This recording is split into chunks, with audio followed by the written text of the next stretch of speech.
सभी को मेरा प्रणाम। आज के पाठ में एक मिथ को हम लोग हटाएंगे। वो मिथ क्या होगा? ग्रहण दोष। ग्रहण दोष में होता क्या है कि हम ग्रहण जानते हैं, मतलब किसी चीज़ में अशुभता आ जाना, उसको ग्रहण कहते हैं इन जनरल भाषा में यदि बोले तो। ये जो है ग्रहण दोष कुंडली में तब होता है जब सूर्य ग्रहण और सूर्य ग्रहण और चंद्र ग्रहण होता है। तो इसके बारे में कहा क्या जाता है, बहुत लोग ये मान लेते हैं कि जब राहु और केतु के साथ यदि चंद्रमा या सूर्य हो जाए तो ग्रहण दोष मान लेते हैं, जो कि गलत है। इसे ही इस पाठ के थ्रू हम समझेंगे कि वो गलत है।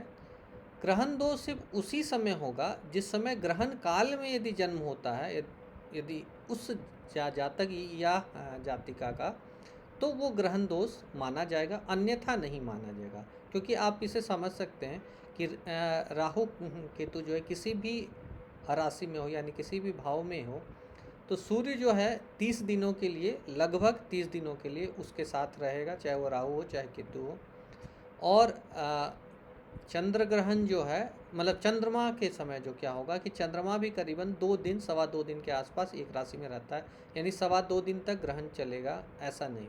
तो ग्रहण दोष जो है वो सिर्फ ग्रहण काल मुश्किल से 4 घंटे, 5 घंटे, 12 घंटे, इस तरह का जो भी ग्रहण काल होगा, उस पीरियड के बीच में यदि उस दौरान किसी का जन्म होता है तो ही ग्रहण दोष बोले और उसका शास्त्रीय ढंग से उपाय करे और कार्य करे।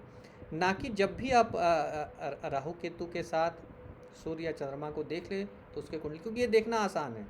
इसीलिए ज्योतिषविद जो हैं, जो पूर्ण जानकारी नहीं रखते हैं, वो इस बात को तुरंत बोल देते हैं ग्रहण दोष है, और सामने वाला भी भयभीत हो जाता है। यदि आपके कुंडली में ये है तो बिल्कुल आप डरे नहीं। यदि ग्रहण काल में आपका जन्म हुआ है तब इशू है, अन्यथा बिल्कुल ही इशू नहीं है। तो चलिए इस पाठ में समझेंगे इसको, और ये कैसे होता है उसे भी हम समझने का प्रयास करेंगे। तो ग्रहण दोष देखिए, दिखने में जो चीज़ आसान है उस चीज़ को लेकर के काफ़ी ज़्यादा भ्रांतियाँ हैं, हो गई हैं। तो ये भी है कि ये बहुत ही ईजिली दिख जाता है, इसीलिए। तो ग्रहण दो, सबसे पहले तो ये समझे 2 प्रकार के ग्रहण होंगे, चंद्र ग्रहण और सूर्य ग्रहण। ये हम जानते हैं, जिसको सोलर एक्लिप्स, लूनर एक्लिप्स आप अंग्रेजी में बोले तो बोले। तो सिर्फ उस काल में, यानी चंद्र ग्रहण यानी लूनर एक्लिप्स जब फॉर्मेशन हो रहा है, या फिर सोलर एक्लिप्स फॉर्मेशन जब होता है जिस पीरियड में, यदि उस पीरियड में जन्म होगा तो ही होगा, तो ही आप ग्रहण दोष कुंडली माने, अन्यथा नहीं। उदाहरण के लिए मैंने यहाँ पे लिया है कि देखिए 5 मई 2023 को चंद्र ग्रहण हुआ था, यानी लूनर एक्लिप्स हुआ था। उसका समय काल जो लगभग था वो 8:45 बजे से लेकर के 6 तारीख, मतलब रात के 8:45 बजे से लेकर 6 तारीख के सुबह 1:03 तक था। तो यदि इस समय काल के बीच में यदि जन्म होता है तो हम मानेंगे कि हाँ भाई ग्रहण दोष था। और उस पर भी बहुत बार क्या होता है कि जहाँ पे आपका जन्म होता है वहाँ पे पार्शियल, जिसके बोले कि आंशिक रूप से ग्रहण होता है, तो भी थोड़ा बहुत उसका इफेक्ट कम हो जाएगा, ठीक है। लेकिन मान सकते हैं, मानिए उसको, और उसका विधिवत पूजा कराइए, या जो भी पद्धति से उपाय है वो उपाय कराइए, ठीक है।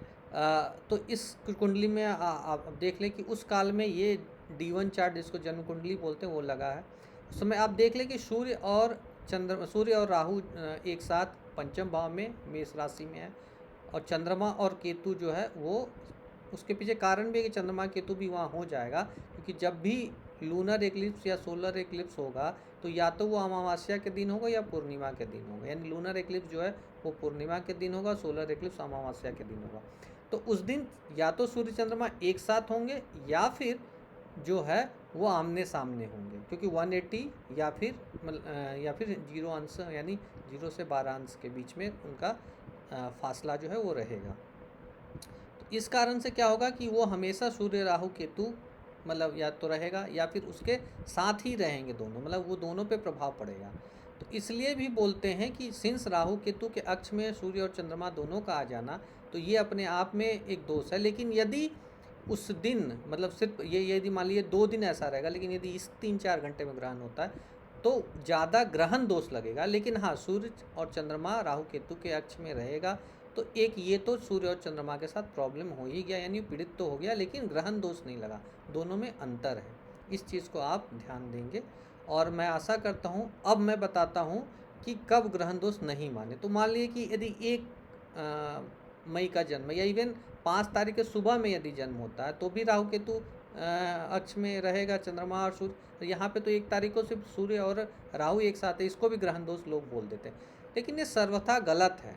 इसको आप बिल्कुल ही ना माने। यदि आपकी कुंडली में ऐसा कुछ है कि सूर्य और राहु सिर्फ एक साथ है, या चंद्रमा और केतु एक साथ है, या चंद्रमा और राहु एक साथ है, तो ऐसा कभी ना माने कि आपके कुंडली में ग्रहण दोष है। बिल्कुल ही चिंता न करना। हाँ, पीड़ित है, पीड़ित के लिए उसका अलग उपाय है, लेकिन सिर्फ ग्रहण दोष बोल के ये उसको और भयभीत करने की आवश्यकता नहीं है। तो मैं आशा करता हूँ कि आप इन चीज़ों से बहुत कुछ समझे होंगे, और साथ ही साथ इस पाठ में आपको एक मिथ जो है वो भ्रष्ट हुआ होगा आपका। तो मैं इस तरह के पाठ इसलिए लाता हूँ कि जो खास करके इसके पीछे जागरूक हैं वो और अच्छे ढंग से समझे, और जो भी कुरीतियाँ हैं उसको हम हटाएं। पुनः सभी लोगों का बहुत बहुत धन्यवाद, और चैनल अच्छा लगा तो इसे आप आगे बढ़ाएं और उन लोगों तक पहुंचाएं जिनको इसकी आवश्यकता है। धन्यवाद।